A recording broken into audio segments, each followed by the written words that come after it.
this show on stage with the audience on stage, and they are actually going to be somewhat the walls of the space that the show is happening in.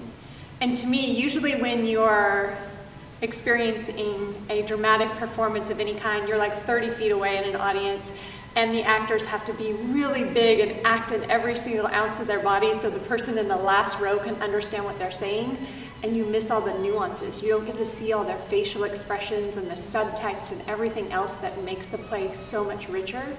And so being in this space and being on stage, you get to see the fly system and everything that's going around you to feel like you are in a piece of art itself, and I love that.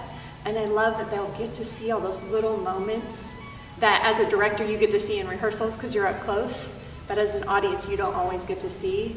Like when Ken is so angry and his hands start shaking, you would miss that at a distance. But here you get to experience every ounce of every emotion, and that is what I think is going to make this just one of the best things for people to be at.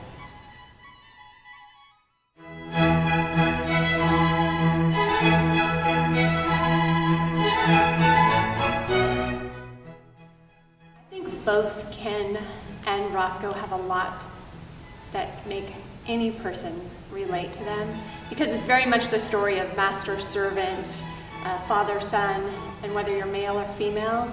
It also goes with age gap.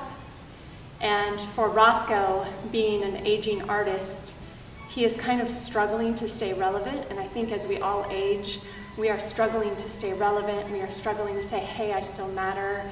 I've been there, I've done that, trust me, to the next generation. And we're fighting to stay relevant at the same time trying to act cool, like we know we're relevant still, but we have that fear that we have to eventually get over and be okay with. And then Ken, he is struggling with that moment of, I want to speak up, I want to find my voice. And I think we all go through that in our journey in life as we're these young kids, and we know we have an opinion, but at first we don't want to say anything because it might be wrong, it might be scary to say, you will be judged on it, and we have to be able to go, it's okay to be vulnerable, it's okay to have a voice, and it's okay to say it. And when you do, it's a risk, but it's also a reward. Finding your grounding, finding your foundation, and going, I'm alive now. And so I think no matter what age you are, you will find multiple places where you can relate, where you understand, because it is a life journey.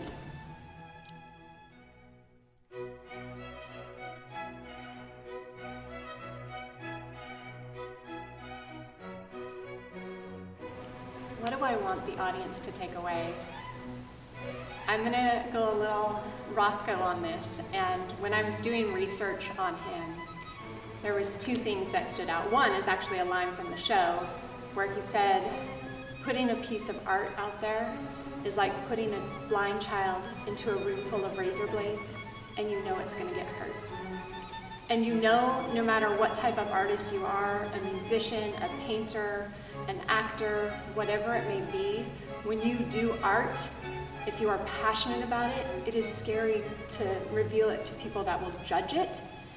So you're like, oh. And so the other thing in research is that Rothko numbered his paintings, and he did that because he didn't want to insert any sort of, you're supposed to get this out of this. You're supposed to see this when you look at it. And so I don't want people to come in with any preconceived notion of, I want you to see this. I want you to come in and just be open to an experience. Be open to what is about to happen in front of you, and whatever you leave with, whether it's frustration or excitement or wow or whatever it is, that's what you're meant to take away. So I hope you just come, enjoy, and leave with a great emotion in some way.